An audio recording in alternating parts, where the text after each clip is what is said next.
video ini kita akan membahas mengenai analisis aktivitas pendanaan. Adapun subtopik yang akan kita bahas adalah aktivitas pendanaan, kewajiban, sewa, dan juga manfaat pasca pensiun. Langsung aja kita masuk ke bagian yang pertama, aktivitas pendanaan. Apa itu aktivitas pendanaan? Aktivitas pendanaan adalah suatu cara yang dilakukan perusahaan untuk memenuhi kebutuhan perusahaan. Dalam suatu aktivitas bisnis, terdapat dua sumber pendanaan eksternal, yaitu investor atau pemegang saham dan kreditur atau pemberi pinjaman. Kewajiban. Kewajiban merupakan klaim pihak luar atas aset dan sumber daya perusahaan kini dan masa depan.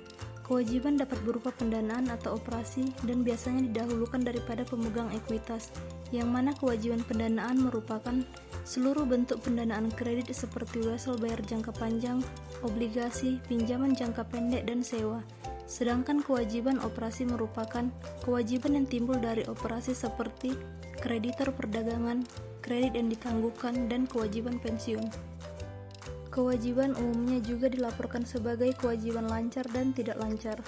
Kewajiban lancar merupakan kewajiban yang pelunasannya memerlukan penggunaan aset lancar atau munculnya kewajiban lancar lainnya. Sedangkan kewajiban tidak lancar merupakan kewajiban jatuh temponya tidak dalam waktu 1 tahun atau 1 siklus operasi. Sewa. Apa itu sewa? Sewa merupakan perjanjian kontraktual antara pemilik atau leasor dan penyewa atau lease. Perjanjian tersebut memberi hak kepada penyewa untuk menggunakan aset yang dimiliki pemilik selama masa sewa. Jenis-jenis sewa. Di dalam sewa ada dua jenis sewa. Yang pertama sewa pendanaan, yang mana leaser mencatat sewa sebagai penjualan dan transaksi.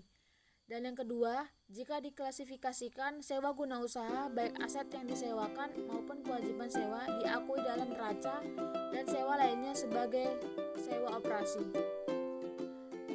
Akuntansi pelaporan sewa terbagi menjadi 3. Yang pertama, pengungkapan sewa, yang kedua, analisis sewa, dan yang ketiga, dampak operating leasing. Yang pertama, pelaporan sewa. Aturan akuntansi mensyaratkan perusahaan dengan kapitalis untuk melaporkan aset sewa maupun kewajiban sewa dalam neraca. Yang kedua, analisis sewa. Bagian ini melihat dampak operating lease dan kapitalis terhadap laporan keuangan. Yang ketiga, dampak operating lease. Yang pertama adalah menyajikan kewajiban lebih rendah. Yang kedua, menyajikan aset lebih rendah. Yang ketiga, menunda pengakuan beban. Yang keempat, kewajiban lancar lebih rendah. Dan yang kelima, memasukkan bunga dalam beban sewa. Manfaat pasca pensiun. Dana pensiun. Dana pensiun adalah badan hukum yang mengelola dan menjalankan program yang menjanjikan manfaat bagi para pesertanya, yaitu janda, duda, dan anak, yang dikaitkan dengan pencapaian usia tertentu dan memiliki status sebagai badan hukum, serta memulai kegiatannya sejak tanggal pengesahan oleh Menteri Keuangan. Manfaat dana pensiun ada 2. Yang pertama, menjanjikan manfaat moneter kepada para pekerja pasca pensiunnya. Dan yang kedua, pemeliharaan kesehatan dan asuransi jiwa. Jenis program pasca pensiun. Yang pertama itu program pensiun manfaat pasti. Program pensiun yang jumlah manfaat pensiunnya telah ditetapkan dalam peraturan dana pensiun atau program pensiun lain yang bukan merupakan program pensiun iuran pasti. Yang kedua, program pensiun iuran pasti. Program pensiun yang iurannya ditetapkan dalam peraturan dana pensiun dan seluruh iuran serta hasil pengembangannya dibukukan pada rekening masing-masing peserta manfaat pasca pensiun. Oke guys, mungkin segitu aja yang bisa kami sampaikan pada video kali ini. Thank you for watching.